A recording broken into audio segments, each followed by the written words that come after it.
Hi everyone, welcome or welcome back to my channel. So as you can see, this is going to be a reading about the full moon that's happening on July 3rd, 2023.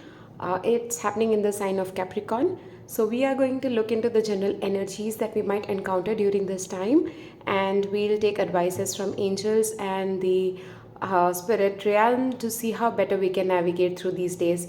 So full moons and new moons are quite important celestial events that happens, and there's a lot of energetical change that happens during these times. So I do these readings with an intention that I can bring across the energies that you might encounter so that you can harness the power of these change of energies to your advantage.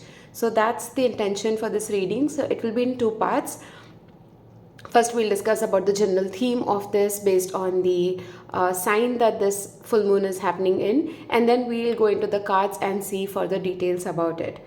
So this is a collective reading and a general reading, so please take only what resonates. You can find the timestamps below for the general theme and the card reading part. So that being said, let's start this reading with the general theme. So this, as you can see, is happening in the sign of Capricorn. So there's going to be a balance coming in between your head and your heart. So this is the theme that has been going on since the last new moon as well. So this is something which is coming a lot into focus about having that integration between how you think and how you feel about certain things. So since it is in Capricorn, you would feel a lot purposeful now. So you might find your soul purpose, you might find a path on which you would want to work. Yet because of the celestial positioning, there would be a constant nagging about if you are good enough for it or not. So deservability is something which might come into picture during this time. However, what I believe is the way to navigate through this time is to trust that and understand that you are blessed with a gift and uniqueness that you have to offer to the world. So identify what it is that is special about you, what it is that you can offer to the world, what is it that you can do to help others and benefit this universe. And you follow that. So that's what I was talking about. You might find your soul purpose during this time and you would want to follow that. Once you decide to do that, the universe is going to support you, the angels are going to support you.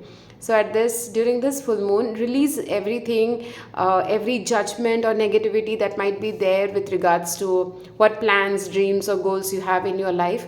Once you release that, you will find a path in which you can move forward and offer more to the universe, to the world, and spread your unique qualities to others, and just be in your authentic self, which is going to help you ground yourself more spiritually and move forward in life. We will read about this card from the book at the end as always, because there are beautiful messages in there which might be quite helpful for you to understand. So I'll just keep it somewhere here. Let me bend this a bit so you can see. Okay, I think this is better. So first we'll go to the energy oracle cards and we'll see what sort of energies that you might encounter, what the angels want to tell us to be aware of during this full moon. We have door to spirit. We have anxiety in reverse. Okay, I'm being asked to take it in reverse. And we'll take one more. Okay. We have community. Okay, and that's a card number 7. So what I'm getting from these cards is there's a lot of spiritual change that's gonna happen during this full moon. Okay, I forgot to tell you that this full moon is called as the Buck moon, and it is called as Guru Purnima in the Hindu religion. It's a very auspicious day where you pray or you give respect to your gurus or your teachers, and you give your gratitude to them for all the learnings that you have got from them. So for some of you, I'm seeing that you are going to meet the teacher that you have always been looking for, the master that you have been searching for, someone who is going to initiate into this path of spirituality. Or you might have started learning more about spirituality and trying to search about it and trying to walk on that path, but you're going to meet someone who is going to guide you to towards your soul purpose in this lifetime. So you be ready and be open to receiving that guidance and that person coming in. So as you can see, this bird comes in with information, and there's a lot of knowledge that would be coming in for you during this full moon. The second card being reversed, I took it as reverse. I generally sometimes don't take it, but it's a message saying that release anything that's holding you back, which I was talking in the general theme as well. So full moons are a very, very good time to release things that is not working in your favor. So maybe you can take out some time, write down things that worries you. And I see this is something which is related to your finance, your material world, maybe your job situation, anything of that sort, which is making you feel worried and is making you have anxiety about the future. This is a very, very good time to release all those things. So you can sit down with yourself a day before or on the same day of the full moon, write all of these down, light a candle and just burn that up, and ask the universe to remove that from your life, from your energetic field. And you will see that you would be more open to receiving this new guidance, new information in your life. The community card, being here represents that you might be spending a lot of time with people. By sharing knowledge and by learning more from them, you will be able to grow more. And for some of you, you'll be meeting your soul tribe. You will be finding people who are like-minded, who are already on that path, who are doing great things in the line that you have always wanted to do. It doesn't always have to be in spirituality. Door to spirit for me means something which lightens you up. So for some of you, teaching could be something which lightens you up. For some, singing could be that. For some, painting could be that. So it's not always that you have to do something which is related to card reading or just doing psychic things. That's one part of it. Door to spirit is opening the door to receiving something which lights you up. It's very, very personal to each and every one, the uniqueness that we have been talking about. So you will understand what it is that makes you happy and that brings you joy and something that you want to offer to the world. So you will be knowing that, and you'll be finding people who are already doing that, which will be a guiding light for you. So during this full moon, there's a lot of change that will happen in the way you think and the balance that I was talking about, bringing in your heart and your mind. So be open to receiving all those, and these are beautiful energies. So harness the power of this. Look out for these things. Look out for people who are doing things that you want to do, how they have achieved it. Approach them. You will get guidance and help during this time. So open yourself to that.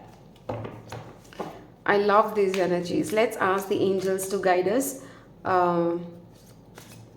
and give us some advice. We have the Six of Ariel. Material needs get fulfilled in magical and unexpected ways. Acts of kindness, giving or receiving with a grateful heart. Okay, I'm already getting some messages about that. The King of Ariel. Your plans are working out very well. Professional and financial success, using resources wisely. So 2 Ariels already. We'll take one more. We have the Seven of Michael. There is a better course of action available to you. Working alone may not be the best answer. Review all the details. Getting this under the community card makes sense. Okay, so what messages I was getting is your material needs, which is giving you anxiety, will be fulfilled. So if you're thinking there is some creative pursuit that you want to do, but you're worried about the finances, or you're worried about how you're going to pay the bills and stuff like that, which is very, very materialistically oriented, then it is going to be taken care of by the universe. All you have to do is trust. Open your heart to giving or receiving. The more you give out to the universe, the more you will receive. Once we start having fun and joy in doing things that we love to do, the other things are just energetical response to it. So money is something which is, or the material gains are something which is just energetic things. So once you start doing things which you love to do, you offer your I'm still getting the word uniqueness. You offer yourself to the world, you serve other people, you're going to get the returns in double So what you will give out will come back to you for sure. Universe takes care of that. That justice will be served to you. Whatever plans you have will work out, and you will get professional financial success. The only thing you have to do is use your resources wisely, is what the angels are saying. So if you have some knowledge in you, try to learn more, be proficient, be consistent in what you're offering, and then start working on those things. It's going to work out for you. And in the past, for some of you, if things have not worked out, if you have a business or some creative endeavors that you have stepped into and it has not worked out in the past, then don't be disheartened. Maybe you were not having enough resource, you were not having enough knowledge, you were not having enough people to guide you, but that's all gonna change. So you will get the answers, you will connect with people who are going to help you out, and you will be able to move forward. So that's what the angels are guiding you at this point. So just jump in and start working on things that you always want to do, and something that brings you pleasure. We'll just quickly check with the tarot as well. Is there anything that we have missed, or there are any further information that we need to know about this particular full moon? A lot of cards. Cards are just flipping out, so there's a lot of change happening energetically. You will feel over emotional during this time, is what I'm hearing. So try to process your emotions. So the first card we get is Two of Pentacles, the Six of Cups, and we have the Fool. Okay. So the Two of Pentacles for me always talks about bringing a balance between your material world and your spiritual world. So try bringing a balance into that. And it's again enforcing the point that we had discussed in the general theme, is there is going to be integration between how you think and how you feel. You have to bring a balance in between your mind and your heart. So that's something which is going to come into focus in this time. It could also relate to a relationship where you need to bring balance into it by communicating well, by expressing your thoughts, and just accepting how you feel about it, and not just going by what you think is right for the relationship. So that's something which is going to happen. Six of Cups for me is equal give and take, as well as soulmate. So these are the two keywords that I associate with for this card. So you are going to meet people who are your soulmates. So soulmate is not just a romantic partner. It could be a group of people, it could be a friend, or it could even be a mentor who has some past life contract with you to come in this lifetime and guide you. So there's someone definitely coming in who's going to take care of you and help you grow. So that's the message I'm getting from this. All you have to do is take this leap of faith. You have to trust in the universe, and you have to believe that if you are taking this jump, the universe is going to catch hold of you and take you to the next level of your journey. So these are beautiful cards, and just enforcing the messages that we have already been getting. So I think that's all that these cards want to communicate. We'll take this card and the messages for this one. It says the end of a tough cycle approaches, full moon in Capricorn. Let me quickly find this one. 6. Okay. So this card says, how hard are you willing to work for what you want? This card is reminding you that effort is required. Work issues may be about to come to a head when this card comes up. If you're wondering if you should stay in your job or leave, this card can be a strong sign to make an exit. The end of a rough time is forecast. This card also asks you to consider how ambitious you are and whether you're prepared to pull out all the stops to make your professional dreams come true without being ruthless. So that's what you have to take, this leap of faith, and trust that things are going to work out. If you are in a constant job and you want to do a business or want to go into a creative pursuit, and you're worried about the bills and this anxiety that we have been seeing about the material world, then this card suggests that it's time to end that cycle of thinking and stopping yourself from achieving all your dreams. With a love question, this card can be a call to face reality. Whatever situation you're asking about, making a plan will help. If your personal life is troubled, prioritize it more. So I think I was getting that message from this one, that if it is about a relationship, you have to think about how you are feeling and what is going on in your mind, and try to bring a balance. Prioritize it, make a plan, write it down. It's going to help you out. It says release control and trust the universe. A professional project may be ending now. Admit if you have been overly hard-headed or hard-nosed. Find a balance between your personal and private lives. Again, about balance, it's time to stop fearing the worst. So it's time to stop overthinking about things. It's time to bring a balance and trusting in the universe that everything is working out in your favor, and you will see changes happening around you. I hope this reading helps. I hope it helps you to navigate through this time better, and also to use this energy that's surrounding us during this time and make it work for you. I'm sending you lots of love and light for this one, and I hope to see you in another reading soon. Thank you for watching. Thank you for all the likes and subscribes. I'm really, really grateful for that. Bye bye.